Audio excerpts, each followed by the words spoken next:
copper of fixed volume V is drawn into wire of length L when this wire is subjected to a constant force F. The extension produced in wire is delta L. Which of the following graph is a straight line we need to find here? This we can solve with the help of the Young's modulus equation. That is, Young's modulus we can define notated by the symbol Y is equal to, we know that stress upon strain. Then stress is equal to force upon area, that is F by A, and the strain is nothing but the change in length divided by original length, that is delta L divided by L. Then denominator of the denominator will go to the numerator. Then this becomes SL divided by A into delta L.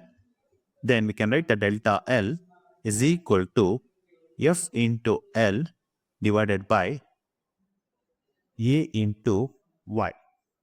Then we know here that the volume is equal to area into its length. Then, or we can write this one, area is equal to volume divided by L. If I substitute this one in the above equation, then we will get the answer. That is delta L is equal to F into, in place of A, if I'm going to substitute V by L, again this L will go to the numerator. This becomes FL square divided by V into Y.